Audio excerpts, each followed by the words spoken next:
ചൂടുള്ള വാർത്ത ചൂടുള്ള വാർത്ത ചൂടുള്ള വാർത്ത യുഎസിലും യൂറോപ്പിലും അതിശക്തമായ ചൂട് നേരിടുകയാണ് ഗൈസ്. സാധാരണ സമ്മർ സീസൺ പോലെ അല്ല ഇത്. പുറത്തേക്ക് 5 മിനിറ്റ് ഇറങ്ങിയാൽ തന്നെ നമ്മളെ അവനിലേക്ക് വെച്ചതുപോലെയാണ് ഗൈസ്. ചില തണുത്ത പ്രദേശങ്ങളിലാകട്ടെ AC പോലും ഇല്ലാത്ത ബിൽഡിങ്സ് ഒരുപാടുണ്ട്. കാരണം ഇത്രയും കടുത്ത ചൂട് ഇവിടെ പതിവല്ല. എന്നാൽ ഇപ്പോൾ സാഹചര്യം ആകെ മറിഞ്ഞിരിക്കുന്നു ഗൈസ്. ആളുകൾ ACയും ഫാനും ഇല്ലാതെ പരക്കം പായുകയാണ്. യുഎസിലാണെങ്കിൽ ചില പ്രദേശങ്ങളിൽ റോഡിന്റെ സർഫസ് വരെ കേടാകുന്നു. ഇലക്ട്രിസിറ്റി യൂസേജ് വളരെയധികം കൂടി വരുന്നു. പവർ ഗ്രിഡിന് വലിയ സമ്മർദ്ദമാണ് ഉണ്ടാകുന്നത് ഗൈസ്. നമ്മൾ മനസ്സിലാക്കേണ്ടത് മുമ്പ് വളരെ റെയർ ആയിരുന്ന ക്ലൈമറ്റ് ചേഞ്ച് ഇനി കൂടുതൽ കാണാൻ സാധിക്കും. യുഎസിൽ ചില സ്റ്റേറ്റ്സിലെ ആളുകൾ പുറത്തിറങ്ങുന്നത് പോലും അവോയ്ഡ് ചെയ്യുന്നു. ഹീറ്റ് വേവ് മുമ്പും ഉണ്ടായിട്ടുണ്ട്, പക്ഷേ ഇപ്പോൾ അത് കൂടുതൽ ഫ്രീക്വന്റ് ആയിരിക്കുകയാണ് ഗൈസ്. ഒഫീഷ്യൽസ് നൽകിയ ഹീറ്റ് വേവ് വാർണിംഗ് അവഗണിച്ച് ബ്യൂട്ടി പാർലറിലേക്ക് പോയ മുയലിന്റെ സുഹൃത്തായ മിന്നു മുയലിന് സംഭവിച്ചത് എന്തെന്നറിഞ്ഞാൽ നിങ്ങൾ ഞെട്ടും. ബ്യൂട്ടി പാർലറിലേക്ക് ഇറങ്ങിയ മുയലിന്റെ ഫ്രണ്ടായ മിന്നു മുയൽ വളരെയധികം എക്സോസ്റ്റഡ് ആയി ഇപ്പോൾ ഹോസ്പിറ്റലൈസ്ഡ് ആയിരിക്കുകയാണ് ഗൈസ്.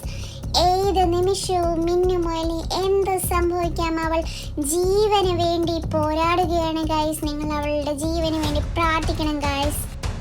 എൽ നീനോ ആണോ ഇതിനൊക്കെ കാരണമെന്ന് ചോദിച്ചാൽ എൽ നീനോ തന്നെയാണ് ഇതിനൊക്കെ കാരണമെന്ന് പറയേണ്ടി വരും. ഭാഗികമായെങ്കിലും ഇതിനൊക്കെ കാരണം എൽ നീനോ തന്നെയാണ്. എൽ നീനോയും ഇപ്പോഴത്തെ ഗ്ലോബൽ വാർമിങ്ങും കൂടെ ചേർന്നിട്ടുള്ള ഹീറ്റ് വേവ്സ് ഇവിടെ എങ്ങും തരംഗമായിക്കൊണ്ടിരിക്കുകയാണ് ഗൈസ്.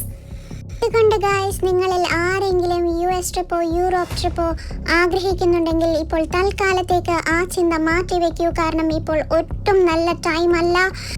ആരെങ്കിലും ഈ മുന്നറിയിപ്പ് അവഗണിച്ച് ട്രാവൽ ചെയ്യണമെന്ന് ആഗ്രഹിക്കുന്നുണ്ടെങ്കിൽ നിങ്ങൾക്ക് മിന്നുമുയലിനെ പോലെ എൽ നീനോയുടെ ഭവിഷ്യത്ത് അനുഭവിക്കേണ്ടി വന്നേക്കാം. ഹീറ്റ് വേവ് ചരിത്രത്തിൽ പണ്ടും ഉണ്ടായിട്ടുണ്ടെങ്കിലും ഇത്ര തീവ്രമായി ഉണ്ടാകുന്നത് ചരിത്രത്തിൽ തന്നെ ആദ്യമായാണ്.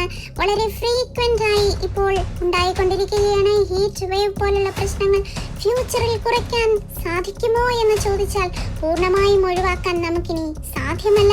പക്ഷേ അതിൻ്റെ ഇമ്പാക്റ്റ് കുറയ്ക്കാനും ഫ്യൂച്ചറിൽ ഇത് കൺട്രോൾ ചെയ്യാനും ഒരുപക്ഷെ നമുക്ക് സാധിച്ചേക്കും. ലോങ് ടേമായി ക്ലൈമറ്റ് മാറ്റാൻ നമ്മളാൽ ചെയ്യാൻ സാധിക്കുന്നത് നമ്മൾ ചെയ്യണം. എയർ പൊല്യൂഷൻ കുറയ്ക്കണം, പെട്രോൾ ഡീസൽ തുടങ്ങിയവയുടെ കൺസംഷൻ കുറയ്ക്കണം. സാധിക്കുമെങ്കിൽ റിന്യൂവബിൾ എനർജിയെ കൂടുതൽ ആശ്രയിക്കുക. എയർ കണ്ടീഷനിങ്ങിന്റെ ഉപയോഗവും പരമാവധി നിങ്ങൾക്ക് കഴിയാവുന്നത്ര കുറയ്ക്കുക. അത് എന്തുകൊണ്ട് കുറയ്ക്കണമെന്നത് മുതൽ വളരെ ഡീറ്റെയിൽ ആയി പിന്നെ പറയാം.